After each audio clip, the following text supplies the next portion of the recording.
Hier, dans le feu de la discussion, j'ai développé une application marxiste en quelque sorte du religieux,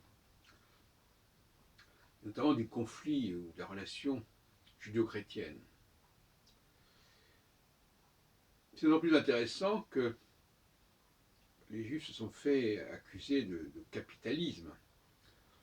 Et donc finalement, on a voulu aussi les déposséder de leurs biens matériels.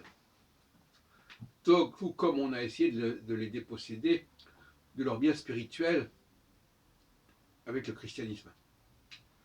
Dans les deux cas, on assiste à une tentative d'appropriation des moyens de production, si on peut dire.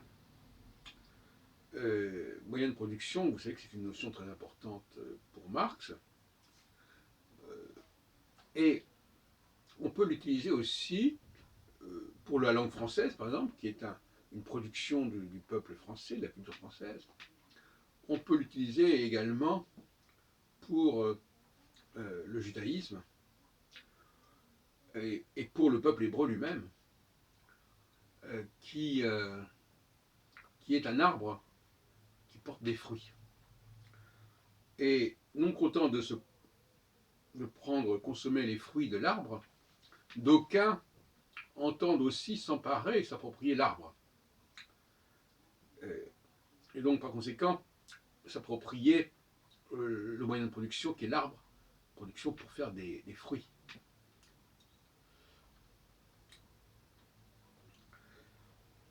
Et on est dans le domaine de la lutte des classes, d'une certaine manière, cette tentation de s'emparer de la poule et pas uniquement de ses œufs, en quelque sorte, et nous interpelle. Parce qu'en fin de compte, comme on dit, si on tue la poule, on n'a plus d'œufs. Et si on tue le peuple hébreu, ben aussi on risque de perdre beaucoup. Et si on tue les entrepreneurs, on risque aussi d'hypothéquer l'économie.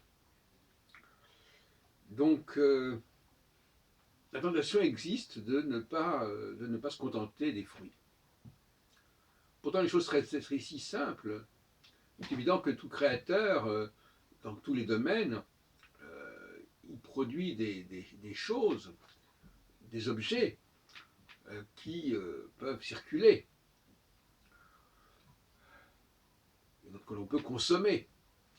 Donc pourquoi ce besoin aussi de s'approprier le moyen de production, l'outil de production?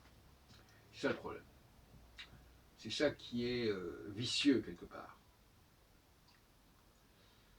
Et alors, pour continuer un peu dans le même sens, mais en changeant un tout petit peu d'angle, il y a le problème de la promiscuité, puisque finalement, au fond, il s'agit de relations entre des gens qui n'ont pas les mêmes valeurs, qui n'en voient pas les choses du même point de vue.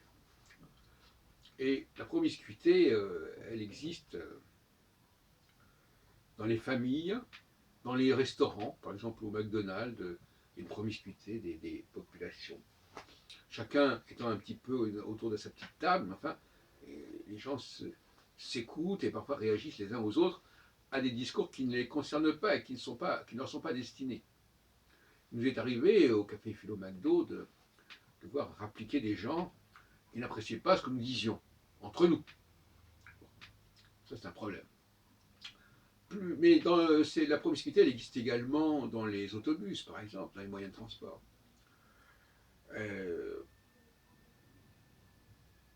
Dans le rapport au bruit, dans le rapport à la parole, dans le rapport visuel, dans le rapport olfactif, etc. Bref, toutes sortes de raisons qui peuvent contribuer à des tensions. La plus grande tension restant probablement le bruit.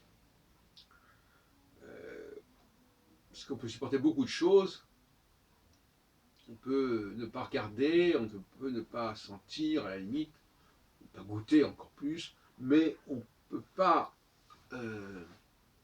On peut aussi refuser bien sûr le harcèlement par le frottement, etc. On en a beaucoup parlé ces derniers temps. Mais le bruit, les paroles trop élevées, les gens qui ne savent pas parler doucement, à voix basse, comme on dit, et il semble qu'il y ait des populations qui ne savent pas, qui n'ont jamais appris à parler à voix basse. Je pense notamment aux Asiatiques, qui spontanément parlent très fort. Et je crois que c'est vrai aussi pour d'autres catégories que je ne vais pas citer nécessairement.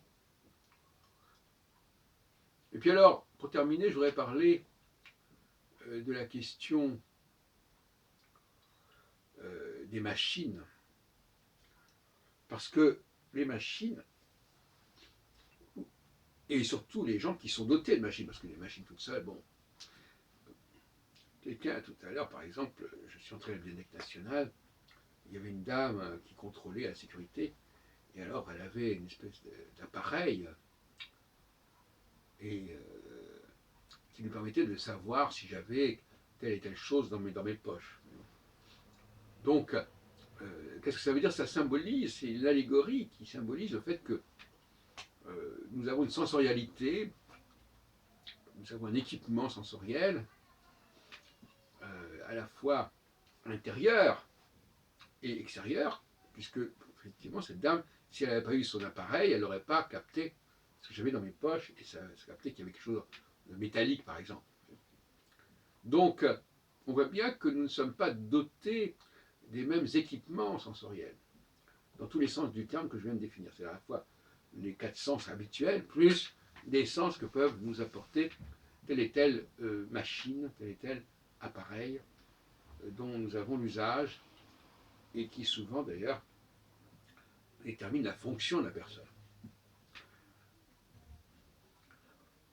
Donc là, on a une réflexion emblématique sur la sensorialité, et dans la promiscuité, finalement, il est vrai que les gens qui n'ont pas la même sensorialité ont du mal à cohabiter, parce qu'ils ne sont pas sensibles aux mêmes choses, ils ne sont pas indifférents non plus aux mêmes choses, ce qui est le même problème, c'est-à-dire qu'il y en a un qui va réagir beaucoup à certaines choses, l'autre qui va réagir peu à certaines choses, et intolérance, et vice-versa. Et à partir de ce moment-là, la promiscuité, la cohabitation devient difficile. Donc voilà ce que je voulais dire sur la difficulté de la cohabitation, les risques de cohabitation, qui dans certains cas, effectivement, conduisent à vouloir s'approprier les appareils de l'autre, les produits de l'autre. Et dans d'autres cas, on a tendance à vouloir évacuer l'autre, le rejeter, s'en débarrasser, parce qu'il n'a pas la même sensibilité, il n'a pas la même sensibilité à tel et tel stimulus, à telle et telle odeur. Par exemple, là, effectivement, il y a des populations qui sont beaucoup plus sensibles à l'odorat, et donc à la propreté du corps, que d'autres.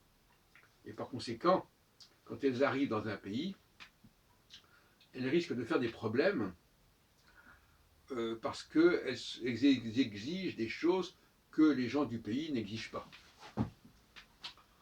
Et alors là, l'étranger devient d'autant plus un problème que non seulement il ne s'adapte pas, mais en plus il donne des leçons aux indigènes, entre guillemets, et là ça devient assez ingérable.